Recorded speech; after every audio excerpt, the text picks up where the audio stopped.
My name's Antonio Anastasi. That's Maggie Moore. And she's going to be asking me a plethora of questions that may make me feel quite uncomfortable at sometimes.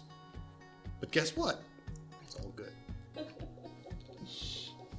We came to Emmanuel, I think in about 2015. It wound up that Alexa was doing something with Parkside's concert choir. And we had come here and, she did her thing with concert choir for that one time. And then I knew Pastor Mark from work, from the salon, and he just gave me a random call out of the blue, say, "Hey man, it was great seeing you." And right after that, it was just, my wife and I just looked at each other and said, "This just feels home." So, and that's how we got here.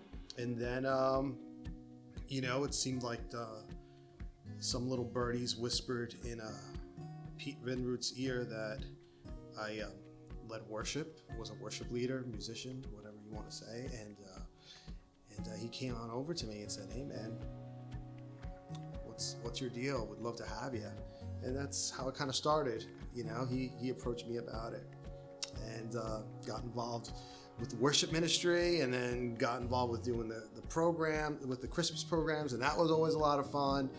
And we all, me, Lori, the kids, they got plugged in some way, somehow. And,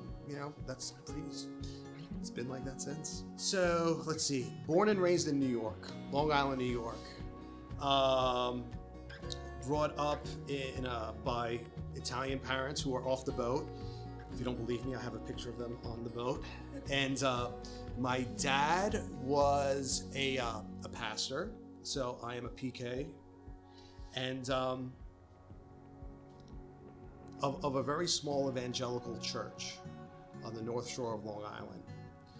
And it was very different than what we know traditional churches nowadays to be. It was very small.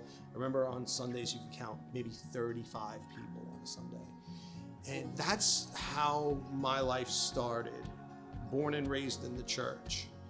And you live in this kind of bubble of safety and not really knowing what's out in the world. And there's a blessing to it, but there's also some drawbacks to that, because when all of a sudden the fire's in your hands, you don't know what to do with it, if you know what I mean. So I was blessed with growing up in my home.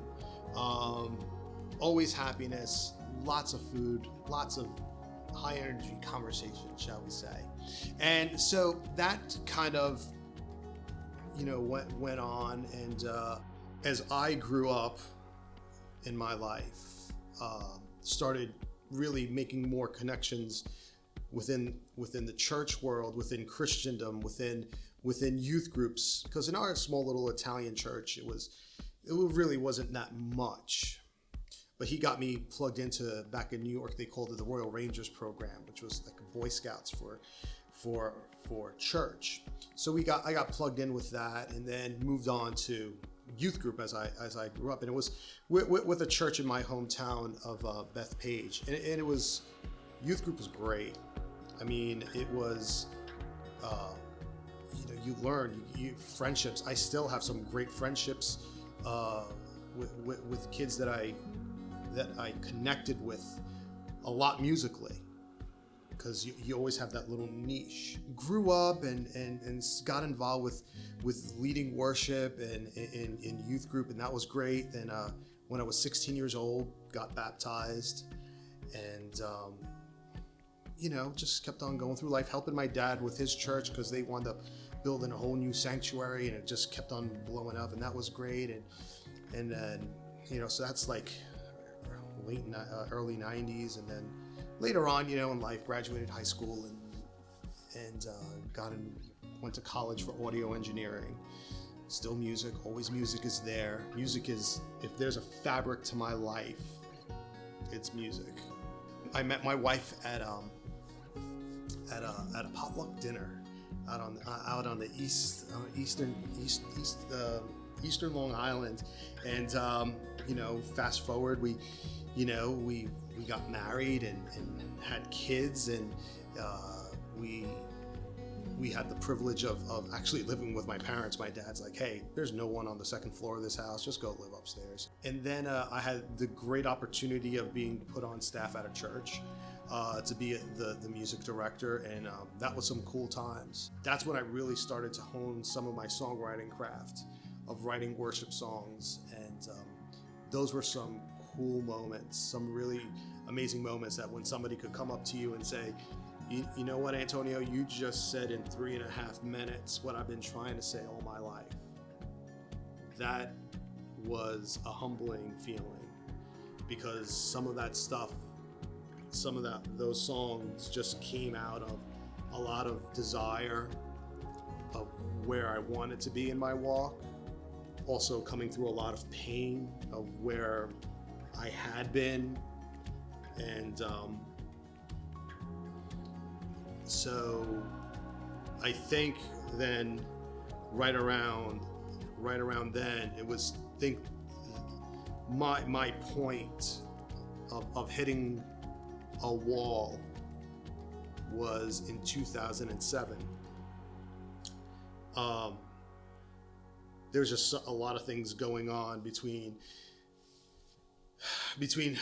working with my dad, who was a barber, because he never wanted to take a paycheck from the church, because he says, I don't want to take a paycheck from the church because I don't want the church to own me. I'm like, ooh, those are some deep words from my dad. So February 7th of 2007, I get a phone call from my mom saying, hey, something's wrong with Dad.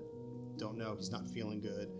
And I ran downstairs and I looked at my dad, and he was like blue as a Smurf.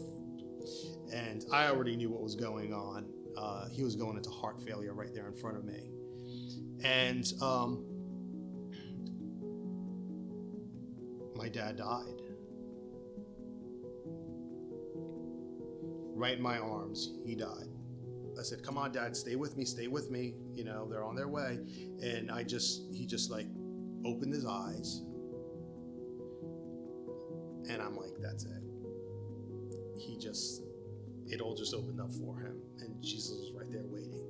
And as much as it's sad to talk about it and hard to talk about, I knew that right there he got his reward. And it was cool just to be part of that with him.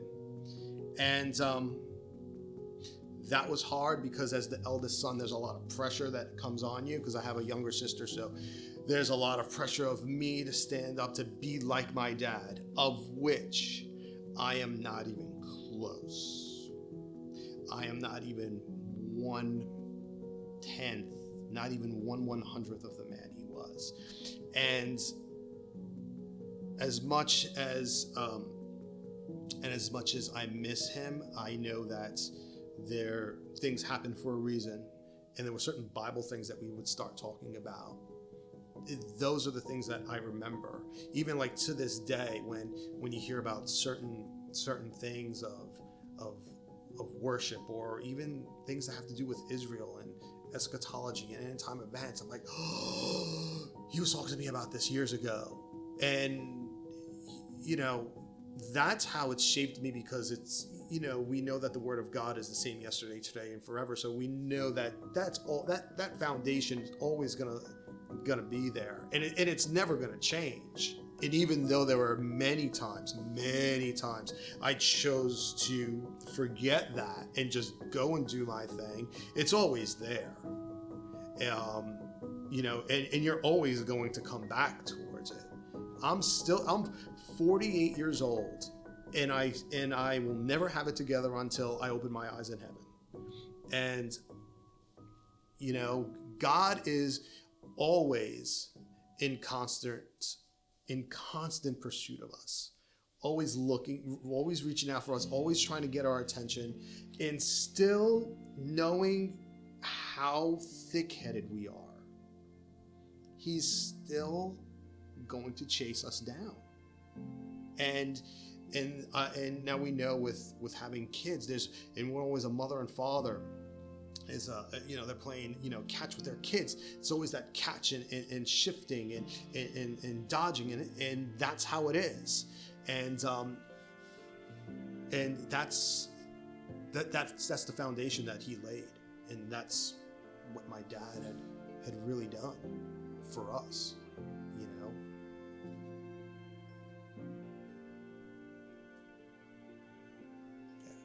So the people that were integral in my life initially, obviously, it's going to be my parents. They lay down that foundation, and just really, and they laid it on thick. Pastor Sal Bernardo of Bethpage Assembly of God, because that was youth group.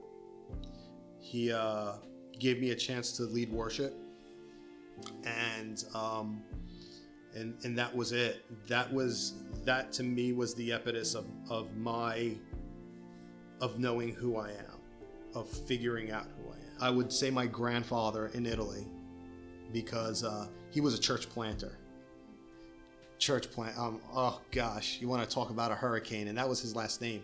Uragano, translated in English is hurricane. And him, because let me tell you, there were sometimes certain things that came out of his mouth. My continual progress in life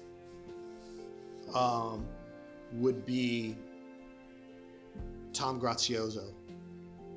His wife, Lori, and I, we were really tight with him working in youth ministry. And what a humble guy. What a humble guy later on in life.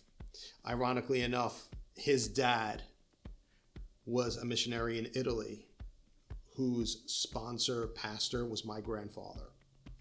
Full circle. Who wound up marrying Lori and I. Later on in life, helping me continue to develop my walk would be Anthony Trader, who helped me walk through a very difficult path with my dad's death, because there was a lot of blame being passed around. And I think he's the one who helped me the most to get this weight off of my back, of feeling that way. When he told me, he said, if your dad was that much of a believer, then son, you ain't got that much power. Music started obviously in church. Every pastor's wife has to know how to play the organ. Back then, anyway. Because I don't think Sarah knows how to play the organ. So that was how my mom was. So she played the organ in church, and then I wound up. I was always, gotta take piano lessons, son. And there I was, 4th grade, taking piano lessons. Started with that. Then one summer I went to Italy, because Dad would always send us to Italy for the summer, and I picked up a guitar, and that was it. Where I'm in my happy place is when I'm in a room with a guitar or a piano, and there are just people standing around just singing. And the only thing that you could hear is the simplicity of just a musical instrument and 3-part harmonies going on. And the goosebumps that you get from hearing perfection, and it's almost like you get that little taste of heaven. But that's why music is important to me. It's an expression. It's an expression where words are insufficient, and you just can't say it to anyone. Sometimes you just gotta bawl it out, play it out, write it out. There's so much to be said about music. I don't think enough can be said about music. I know that I am inadequate. I know that I am way far from perfect. So to me, it's almost a daily thing. And what does Romans say? The daily renewing of our minds. It's an everyday thing. So my story's not done.